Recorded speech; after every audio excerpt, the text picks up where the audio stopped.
अंसारी जी के पारिवारिक कार्यक्रम में शामिल होने आया हूँ। परिवार के सदस्य और जिनका अभी मुबारकबाद देकर के मुरादाबाद, रामपुर और आसपास के जिले ये समाजवादियों के साथ हमेशा रहे। मुझे याद है कि पिछले चुनाव में मैं मुरादाबाद नहीं पाया था और कई बार कुछ लोगों से जब बात हुई उन्होंने यही कहा कि आप दूसरे जिलों को देखें, यहाँ तो हम आपको जिता करके भेज रहे हैं।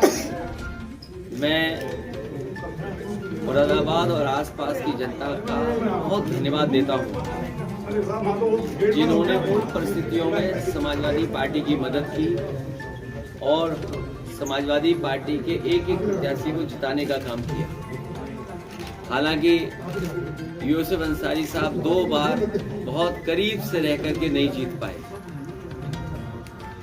वो परिस्थितियां आप बेहतर समझते होंगे। मुझे उम्मीद है कि आने वाले समय में यहाँ आसपास के जितना भी इलाका है, क्षेत्र है, वो एक बार फिर समाजवादी पार्टी के साथ खड़ा दिखाई देगा। जब से बीजेपी की सरकार आई है, अन्याय लगातार बढ़ता जा रहा है और अन्याय चरम सीमा पर है। और कई ऐसे मौके हैं, मैं आपको कन्नौज का उदाहरण दे सकता हूं। वहां पर सरकार के डिप्टी सीएम के माध्यम से लगातार संपर्क रहा। वहां पर बहुत सारे भारतीय जनता पार्टी के लोग लगे रहे। एक हत्या हुई, उसके बाद मैंने जिलाधिकारियों को कहा कि अगर हत्या हुई है उसके दोषी आप लोग हैं, प्रशासन है। और ये बात मैंने इसलिए कही कि अगर प्रशासन सही समय पर न्याय दे दे तो घटनाएं नहीं होंगी।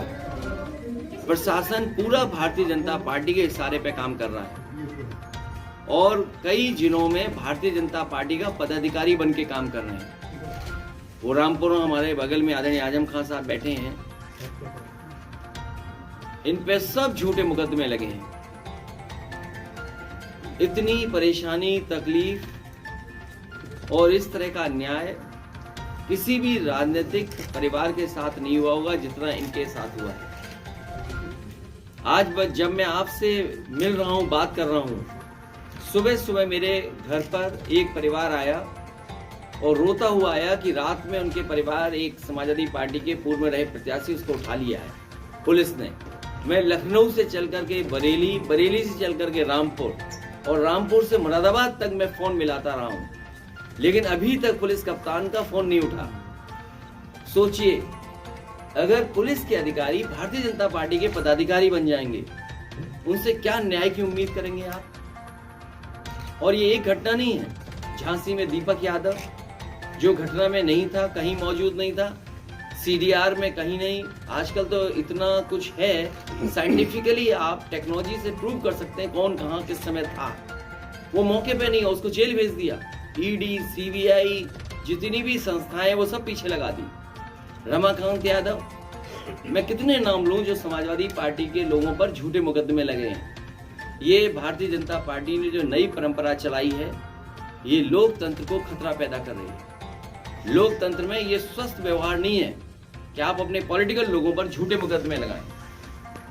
मुझे याद है जिस समय बिजली विभाग का प्रोविडेंट फंड उनके कर्मचारियों का एक प्राइवेट कंपनी में इन्वेस्ट कर दिया गया था।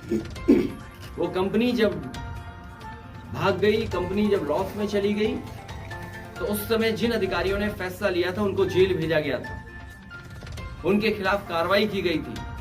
मैं इन्हीं भारतीय जनता पार्टी के लोगों से पूछना चाहता हूं, LIC, state bank of India और न जाने कितनी संस्थाओं का पैसा अपने सबसे प्रिय उद्योगपति को लगा दिया। आज कई लाख करोड़ का घाटा हो गया है। क्या उन अधिकारियों को भी जेल भेजा जाएगा जिस तरीके से प्रोविडेंट फंड को भेजने वाले अधिकारियों को सालों साल जेल रखा गया था? क्या भारतीय जनता पार्टी, SBI, क्या भारतीय जनता पार्टी LIC के बड़े अधिकारियों को जेल भेजेगी?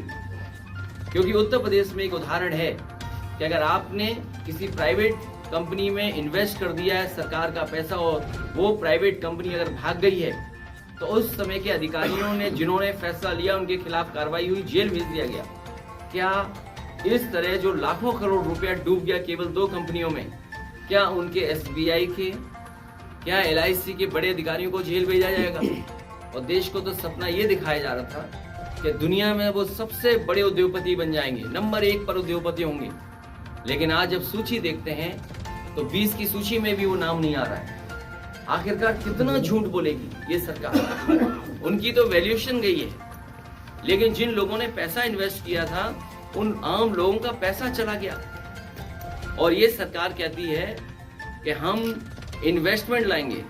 जिन कंपनियों ने MOU किया है, क्या इन्वेस्टमेंट आएगा?